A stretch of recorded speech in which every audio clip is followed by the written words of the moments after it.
की तुम्ही सगळ्यांनी हे ठरवलं पाहिजे की जेव्हा जेव्हा विश्व मराठी संमेलन होईल तेव्हा तेव्हा मी पुन्हा येईन, मी पुन्हा येईन, मी पुन्हा येईन.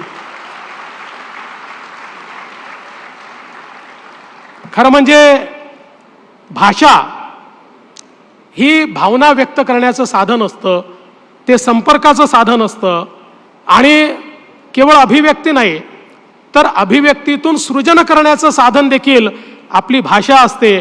आणि म्हणूनच खऱ्या अर्थानं आज मराठी हा दर्जा म्हणजे राजमान्यता आहे. मराठी भाषेला अभिजात भाषा ही मराठी भाषा होतीच, प्राचीन भाषा ती होतीच. राजभाषा फारसी केली होती. त्या काळामध्ये छत्रपती शिवरायांनी आज्ञापत्र काढलं आणि या मराठी मुलकाची आणि आपल्या साम्राज्याची स्वराज्याची भाषा ही मराठी भाषा केली. त्यामुळे मराठी भाषेला राजमान्यता देण्याची सुरुवात या ठिकाणी खऱ्या अर्थानं कोणी केली असेल तर ती छत्रपती शिवरायांनी केली. आणि म्हणूनच मला असं वाटतं की आज आपली ही जी मराठी आहे ही मराठी याची पाळमुळं खोलवर गेलेली पाळमुळं आहेत. सह्याद्रीच्या कडेपठारावरची मराठी आहे, कृष्णा भीमा गोदावरी वैनगंगा तापीच्या तीरावरची आमची मराठी आहे, सातपुड्याची आमची मराठी आहे, चंद्रपूर गडचिरोली सारख्या आमच्या आदिवासी भागातली मराठी आहे, अजिंठा वेरूळच्या लेण्यातली आमची मराठी आहे, किंवा साची आमची मराठी आहे, सातपुड्याची आमची मराठी आहे, चंद्रपूर गडचिरोली सारख्या आमच्या आदिवासी भागातली मराठी आहे, अजिंठा वेरूळच्या लेण्यातली आमची मराठी आहे, किंवा 720 किलोमीटरचा आमचा जो समुद्र किनारा आहे या समुद्र किनाऱ्यावरची आमची मराठी आहे. वाढतच जाते. किंबहुना अनेक वेळा मराठीच्या ज्या बोलीभाषा आहेत किंवा वेगवेगळे जे प्रकार तयार झालेले आहेत त्यातलं जे साहित्य आहे, त्यातली जी गोडी आहे, त्यातलं जे काव्य आहे हे देखील मला असं वाटतं अतिशय वेगळं आणि अतिशय मनाला भावणारं अशा प्रकारचं हे काव्य आपल्याला त्या ठिकाणी निश्चितपणे पाहायला मिळतं. आणि म्हणूनच आपल्या सगळ्यांना या गोष्टीचा अभिमान आहे की आपला जो हा मराठी मुलूक आहे ज्याचा उल्लेख मगाशी अजितदादांनी देखील केला. मराठी माणूस हा कधी स्वार्थी राहिला नाही. ज्या पानिपतच्या लढाईचा उल्लेख अजितदादांनी केला त्या पानिपतच्या लढाईमध्ये मराठे गेले होते ते भारताचं रक्षण करण्याकरता गेले होते, आपलं साम्राज्य वाढवण्याकरता गेले नव्हते.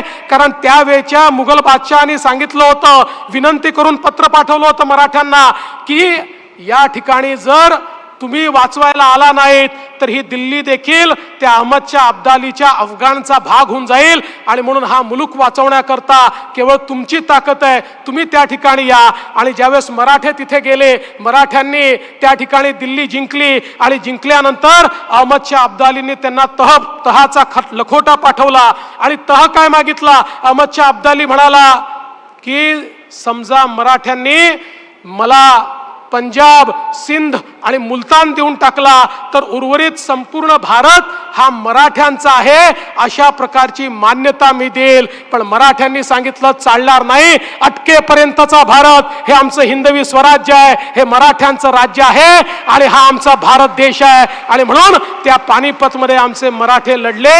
ही ताकद, ही क्षमता छत्रपती शिवाजी महाराजांनी आमच्यामध्ये तयार केली होती. हा वैश्विक विचार संत ज्ञानेश्वरांनी आम्हाला दिला होता, हा वैश्विक विचार आमच्या तुकोबारायांनी आम्हाला दिला होता.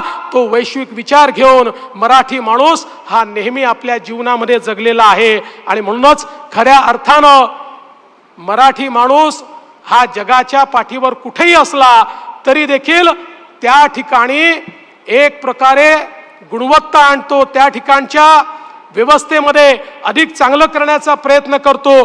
त्या ठिकाणी दुधामध्ये साखरेचं काम आमचा मराठी माणूस करतो.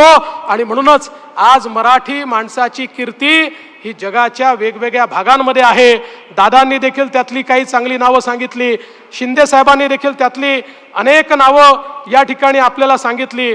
आणि म्हणून आपण नेहमी म्हणतो संत ज्ञानेश्वरांची विश्वात्मक मराठी असेल, तुकोबारायांचे अभंग ज्यांनी मराठीच्या माध्यमातनं सामान्य माणसाला जगण्याचा मंत्र दिला, संत चोखामेळ्यांचा सामाजिक समतेचा नारा देणारी मराठी असेल, किंवा संत नामदेव, एकनाथ महाराज, जनाबाई, बहिणाबाई यांच्या रचनातून सामान्य माणसाला जगण्याचा जो मिळालेला अधिकार आहे, या सगळ्या गोष्टी आपल्यापर्यंत पोचू शकल्या कारण माय मराठी ही आपल्या सगळ्यांच्या मध्ये एक दुवा म्हणून त्या ठिकाणी काम करत होती. लोकमान्य टिळकांनी स्वराज्य हा माझा जन्मसिद्ध अधिकार आहे हा जो काही नारा दिला, या नाऱ्याने ज्या प्रकारचं परिवर्तन या देशामध्ये आपण बघितलं, किंवा सावरकरांनी या ठिकाणी ज्या प्रकारे क्रांतिकारकांमध्ये एक स्फुरण दिलं.